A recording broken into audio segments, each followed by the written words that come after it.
Hello and welcome. Happy Sunday morning. We are in the run up to the kickoff of the NFL season, which begins on Thursday, September 5th. Until then, I am previewing each and every team. We are still in the AFC West, and we are continuing with the team that finished second in the division. And surprisingly, that was the Las Vegas Raiders. Last year was really a tale of two seasons for the Raiders. It started as something of a slog and a house of horrors, but when Josh McDaniels was fired midseason, really kind of in October there, they let him know as he was out trick-or-treating with his kids. Ouch. A strange turnaround began. Under interim head coach Antonio Pierce, the Raiders found some mojo. They benched veteran Jimmy Garoppolo and inserted rookie Aiden O'Connell. The Raiders finished 8-9, second in the AFC West, but they did pull out some quality wins, including a late season victory over the Chiefs. Now, Pierce has the permanent head coach job. O'Connell returns with new veteran competition, and the team will look to build on some of that momentum they had to end last season. Let's dive in and look at the Raiders, and we begin with the off-season changes, and there were some interesting additions and subtractions. The biggest loss for the Raiders was Josh Jacobs, who left for the Green Bay Packers. The team also saw tackle Jerry Tillery leave for the Minnesota Vikings, and Garoppolo left. He'll take a primary backup spot with the Los Angeles Rams.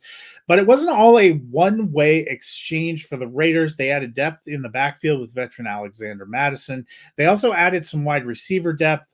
They originally signed Michael Gallup and Jalen Guyton, but Gallup up and retired. In the draft, the Raiders made a splash by taking Brock Bowers with the number 13 overall pick. In 3 seasons at Georgia, Bowers caught 175 passes for 2,538 yards and 26 touchdowns. He gives them a big new weapon. They also added Jackson Powers Johnson in the second round and later grabbed a backfield prospect in Dylan Lobb.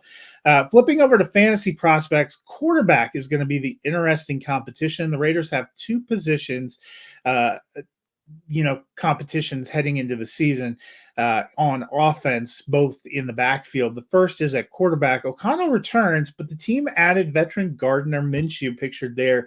He was actually quarterback 21 last season, leading the Colts to a 9-8 record. O'Connell, meanwhile, was 5-5 in his 10 starts with 12 touchdowns and 7 interceptions. Doesn't sound like incredible numbers, but he was a very steady presence. It figures to be a competition in camp. I think we could see both of them during the season. I'm giving the edge to Minshew at first. I think both end up in the QB3 range. I'm prepared to potentially be wrong here. The other kind of competition in the backfield is literally the running backs. Jacobs is gone, but third-year back Zamir White is still there, as is Madison. They figure to compete, but I think Madison was the guy for Vikings in 2023, and it didn't go well. He finished only as running back 38, ceded a lot of playing time toward the end of the season. That's why they were willing to let him go. White was kind of a non-factor until Josh Jacobs went down. Then he started the last 4 games, averaging 15.2 points per game and finishing as RB9 over that stretch. I think White is the better back, and I think he's going to be the guy in 2024. In fact, I like him a lot. I like him as an RB2. I think Madison will have some low-end flex value, but the real value in the Raiders fantasy game is in the receiving core, and that starts with Davante Adams, provided that he remains with the Raiders. There have been a little rumblings he might get moved. The Raiders say no. Adams' agent says that's not happening, but persistent rumors will be worth watching. He and Jacoby Myers form a pretty good duo as the top receivers. I suspect it'll be a modest passing game, but Adams is the guy you want. He finishes wide receiver 10 in 2023. I'm not sold he finishes his top 12, but I think he's going to be kind of in that 10 to 15 range again for the Raiders in 2024. Myers is more of a wide receiver 5 for me based on volume. I know he did better than that last year, but I'm just not sure, especially with the Raiders getting tight ends and others more involved. Bowers is there. They also have a second-year man in Michael Mayer. I think Bowers is the tight end you want, but I suspect he probably finishes in tight end 2 range as well. So that'll do it for fantasy.